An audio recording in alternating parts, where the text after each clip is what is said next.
Hello hi welcome नमस्ते, मेरा नाम ऋतिक और आज हम फिर से बात करने वाले हैं एक और इंटरेस्टिंग कंसेप्ट के ऊपर। ये वीडियो सेमेस्टर 4 और 6 के उन बच्चों के लिए मोस्ट इंपोर्टेंट होने वाली है जिनके पास सब्जेक्ट है intermediate macro economics second policy issues. तो चलिए शुरू करते हैं आज की वीडियो को। और ये हमारा इस सीरीज का आखिरी लेसन चल रहा है, यानी कि लेसन नंबर 6 के बारे में बात कर रहे हैं, जो हमारा यूनिट नंबर 3 के अकॉर्डिंग सेकंड लेसन है।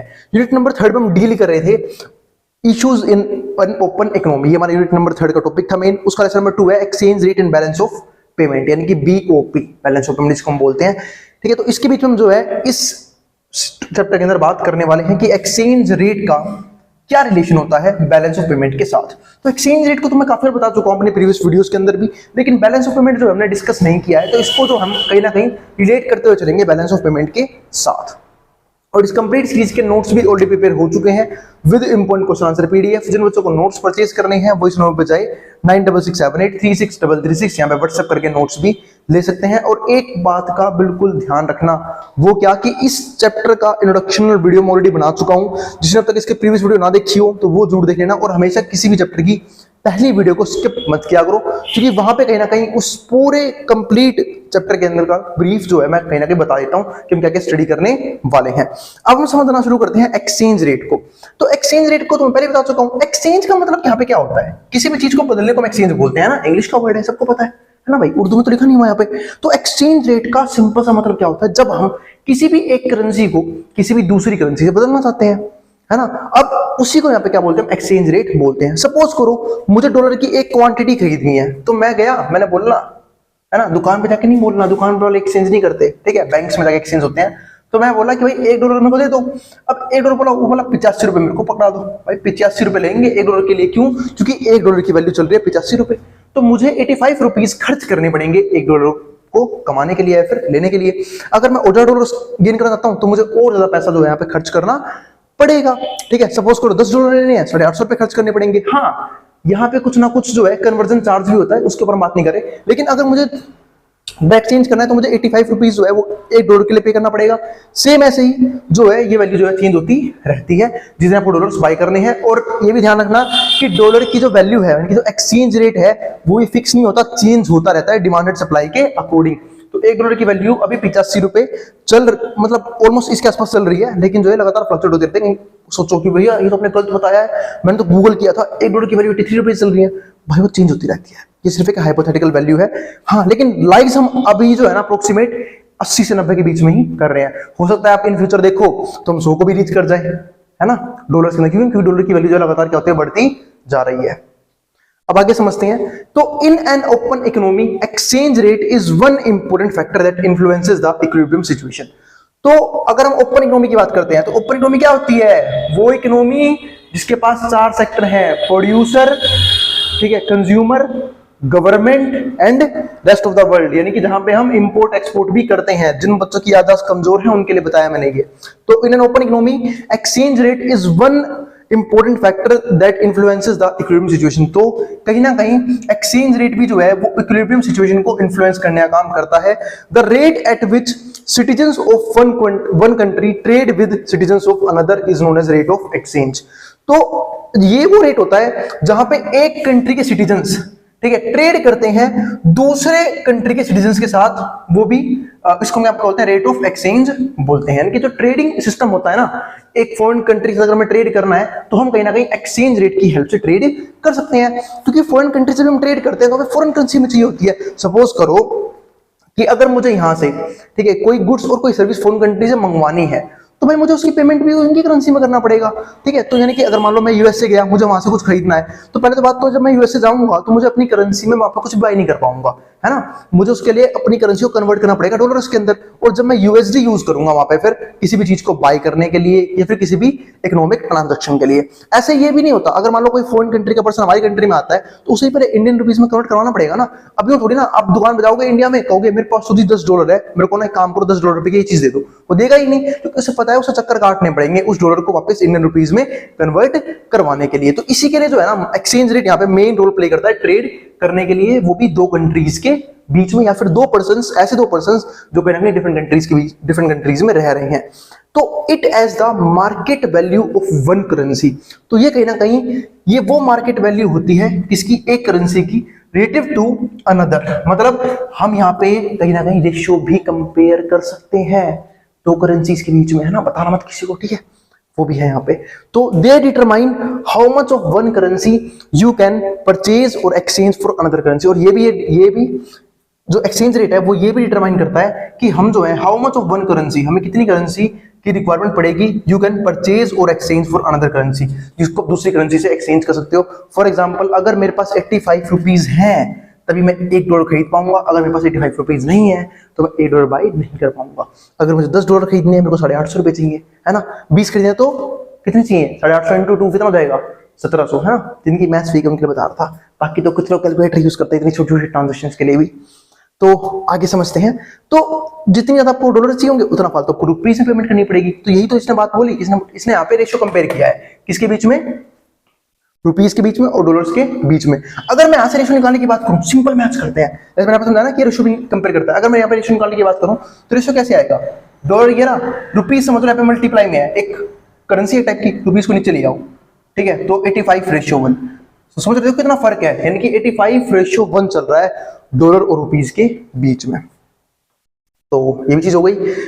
अब समझते हैं अगला टॉपिक, जो क्या बोलता है, exchange rate gets influenced by various factor, यानी कि एक्सचेंज रेट जो है वो कहीं ना कहीं डिफरेंट फैक्टर्स की वजह से इन्फ्लुएंस होता है।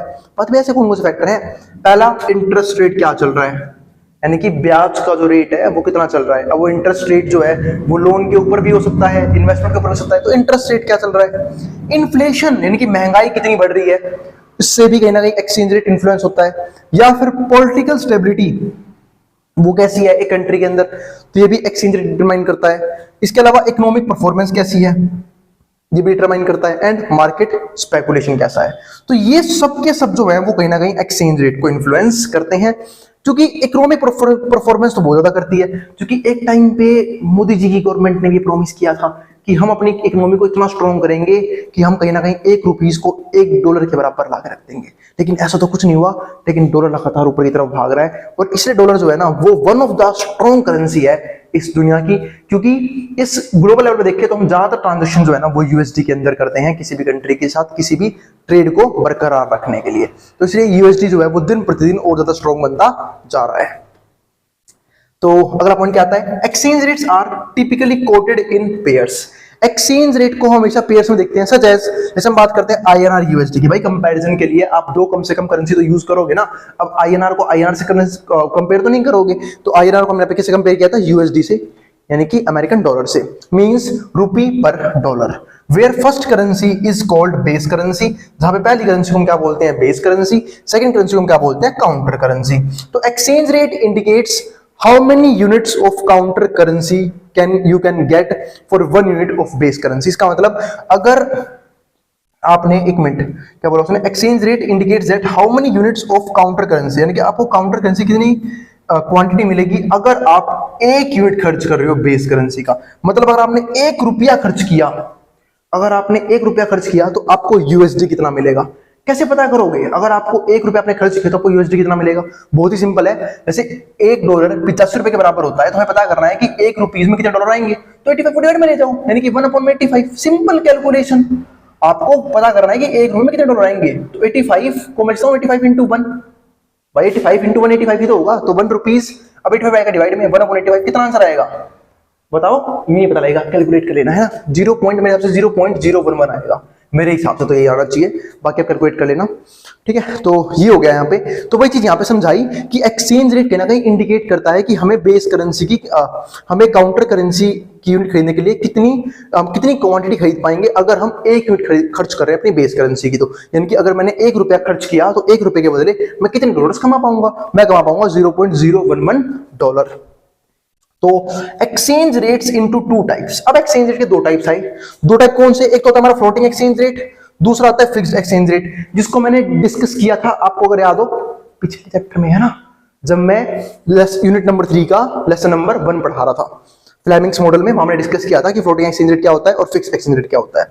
तो अगर सिंपल सी बात समझोगे तो फ्लोटिंग एक्सचेंज रेट वो एक्सचेंज रेट है जिसको मार्केट फोर्सेस यानी कि डिमांड और सप्लाई के अकॉर्डिंग डिटरमाइन किया जाता है। दूसरा जो फिक्स्ड एक्सचेंज रेट है, इसे कौन डिटरमाइन करता है, सेंट्रल बैंक। तो नाम ही क्या है इसका, फ्लोटिंग, जो चेंज होगा। इसका नाम क्या है, फिक्स्ड, जो चेंज नहीं किया जाएगा। तो वही चीज यहां पे है। तो floating exchange rate determined by foreign exchange market, इसको फॉरेन एक्सचेंज मार्केट डिटरमाइन करता है based on supply and demand dynamics या फिर फोर्सेस, जिसको हम सप्लाई और डिमांड फोर्सेस अकॉर्डिंग डिटरमाइन करते हैं।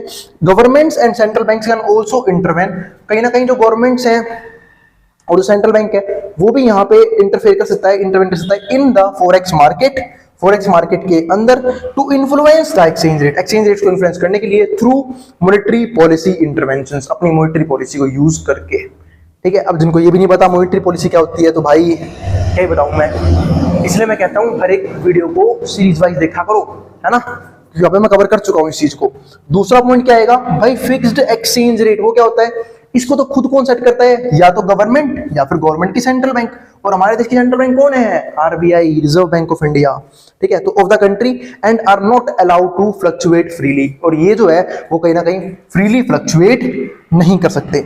तो in this system value of the currency is pegged to a specific benchmark, तो इस सिस्टम के अंदर जो वैल्यू है वो एक स्पेसिफिक बेंचमार्क के अंदर सेटअप होती है, such as any other currency और अ कमोडिटी, जैसे कि दूसरी करेंसी हो सकती है या फिर दूसरी कमोडिटी, यानी कि यहाँ पे हम फिक्स करते हैं कि फिक्स कितनी जो है वो एक्सचेंज रेट हमारा यहाँ पे रहेगा, और उसे डिटरमाइन कौन करता है, सेंट्रल बैंक, और अगर इसे इन्फ्लुएंस भी कर सकता है तो सेंट्रल बैंक।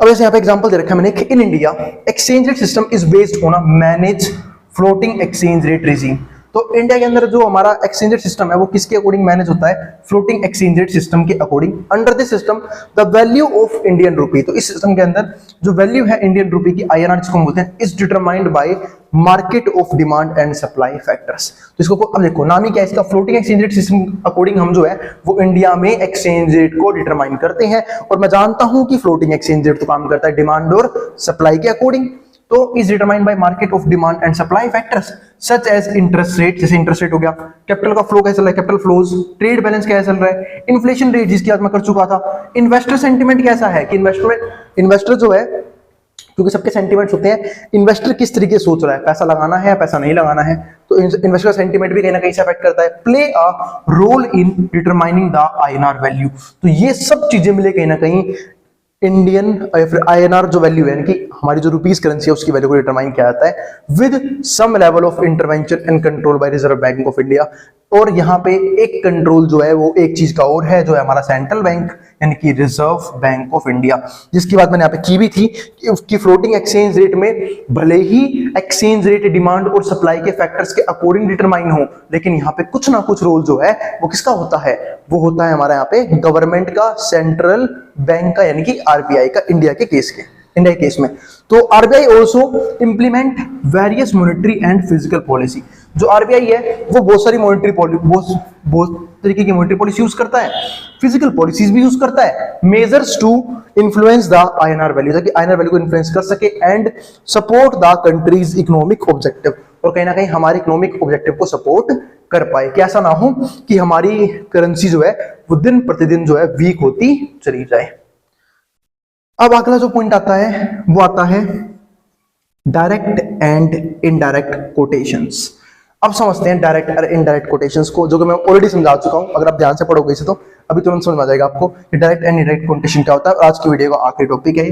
तो in foreign exchange market currency are quoted using either direct और इनडायरेक्ट कोटेशन।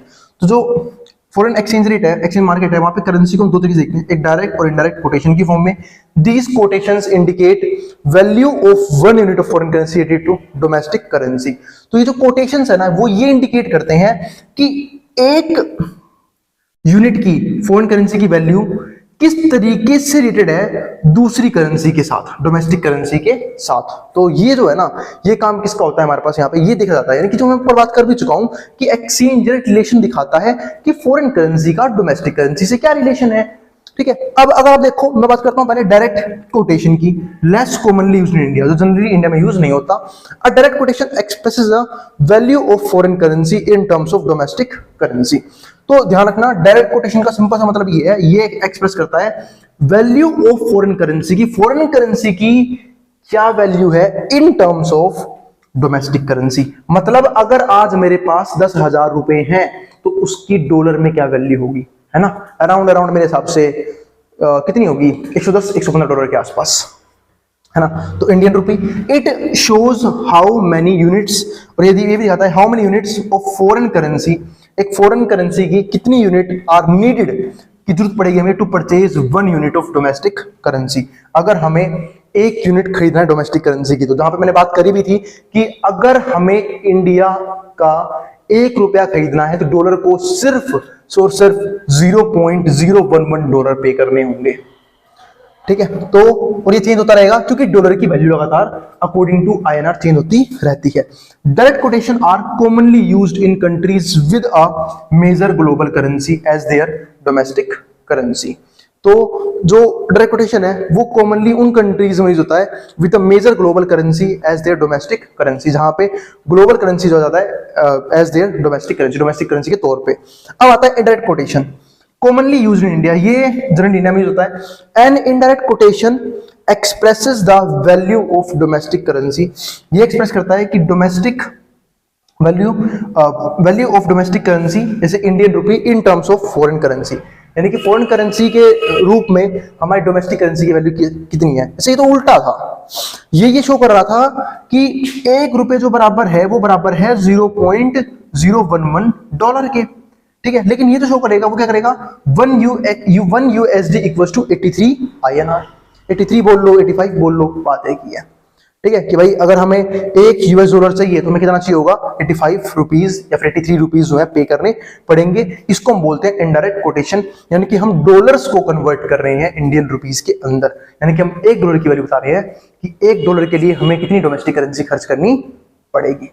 तो ये था हमारा डायरेक्ट और इनडायरेक्ट कोटेशन, और ये था हमारा बेसिक कंसेप्ट एक्सचेंज रेट का।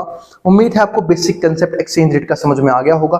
फिर भी कोई भी डाउट हो, कोई भी क्वेरी हो, आप कमेंट बॉक्स में कमेंट किए बिना मत जाना, मैं इस क्वेरी को सोल्व करने की पूरी कोशिश करूंगा। और अगर वीडियो पसंद आई हो तो वीडियो को लाइक किए बिना मत जाना और चैनल को सब्सक्राइब भी कर देना ऐसी वीडियोज के लिए, और उन बच्चों में शेयर भी कर देना जिन बच्चों का एग्जाम होने वाला हो सेम सब्जेक्ट का, ठीक है। और अगर कोई भी सजेशन लग रहे हो आपको, ठीक है, कुछ इंप्रूवमेंट्स की जरूरत है तो भाई प्लीज बता के जाना, मैं उन इंप्रूवमेंट्स को जल्दी से जल्दी अप्लाई करने की कोशिश करूंगा अपने आने वाली वीडियोस के अंदर। अब जिसको जो उतारना उतार सकता है, मैं बोर्ड के सामने से।